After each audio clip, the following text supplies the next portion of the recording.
Week 5 is nearly in the books. There's still a few games going on right now. We got Oregon, UCLA I'm keeping an eye on. But let's go ahead and jump in. A lot happened. Georgia at Alabama, that game just wrapped up. That was an insane ending. That's why we watch college football. That marquee matchup and the way that game ended, the back and forth, the heavyweights just swinging. What an awesome game and an awesome ending to this weekend. So, first of all, let's talk Georgia. I think this is their first regular season loss. Is it since Florida in 2020?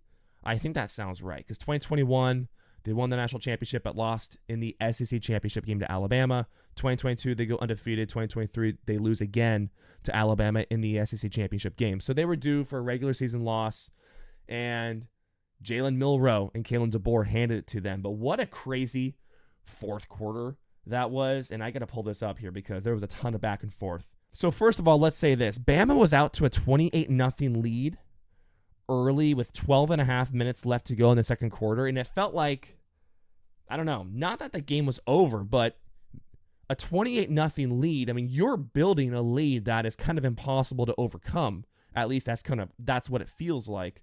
But then Georgia just storms back, and they have, 4 touchdowns in the second half, 3 touchdowns coming in the fourth quarter. Then Bama answers back. Jalen Milroe connects with Ryan Williams, the freshman, the 17-year-old who's having a great season. Him and Jeremiah Smith, true freshmen, just going nuts this year.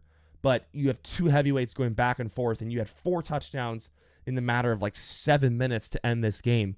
What an awesome ending. We'll get to the Alabama thing in a second, but let's stick with Georgia. Kirby Smart, I think, is now 1-6 against Alabama in his career as a head coach. People give Ryan Day a lot of shit for his 1-3 record against Michigan. And I know Kirby has a few national championships, but remember that 2021 season, that first national championship that he won?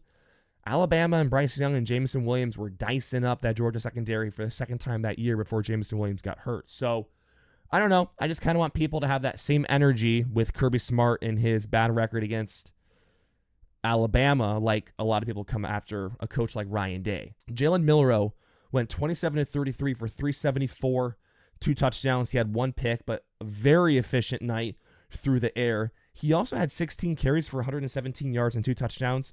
And then let's just touch on the phenom, true freshman wide receiver, the 17-year-old Ryan Williams, 6 receptions, 177 yards, and 1 touchdown. That touchdown late, which was the game winner for Bama. So, hell of a game. I think Georgia's going to be okay. It's kind of hard to say where they go from here. I mean, they're certainly not out of the playoff. It's a 12-team playoff. You can lose, and it's fine. And they're not even out of the SEC championship race. There's a lot of football left to be played, but this was a huge marquee matchup, and we got the game and the ending that we wanted. But after that first half, it felt like Bama was going to run away with this thing. And Georgia showed a lot of heart and a lot of character fighting their way back.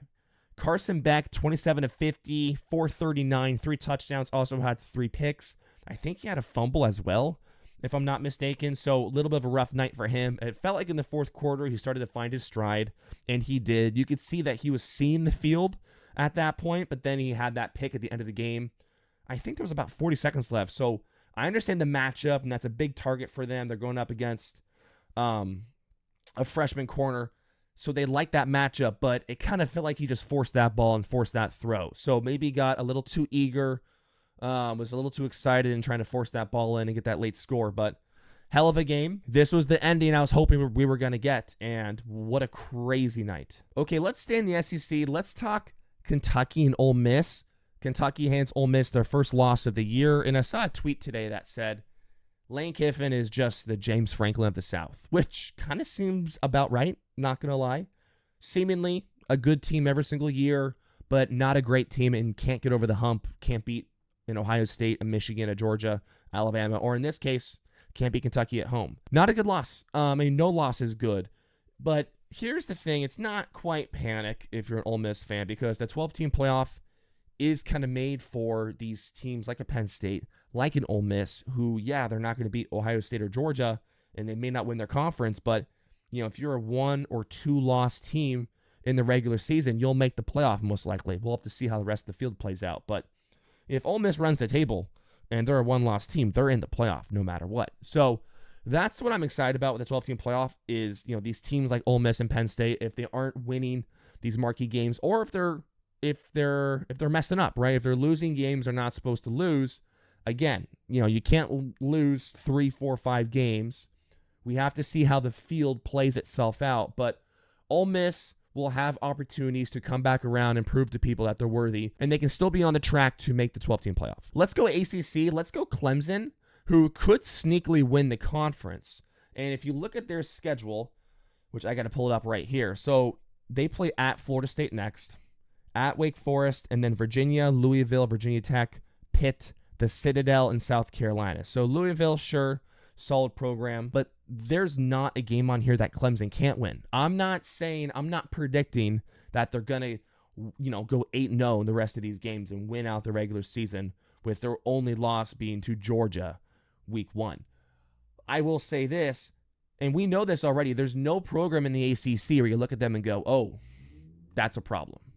Miami is undefeated. Yes, they look explosive at times, but Cam Ward is starting to turn the ball over a little bit. He did this with Washington State last year, started super fast, then started to turn the ball over.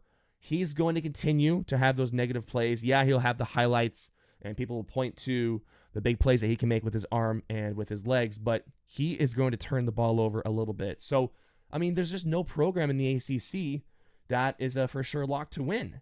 Duke is 5-0. We got to keep an eye on them, and congrats to Duke. Boston College has improved. I don't think Boston College is going to win the conference, but I just don't know what to make of the ACC. There's no dominant team, and there's no team that scares you in this conference. If Clemson, or I guess it'd be Miami, if Miami's the best team in your conference, they're not scaring anyone. Yeah, they can put up points, but no one's going to go, oh shit, we're playing Miami this weekend. This is going to be an L. Yeah, they can put up the points and put up the numbers, and Cam Ward will have stats, but they're going to turn the ball over, and they could have lost to Virginia Tech. So we'll see how it plays out.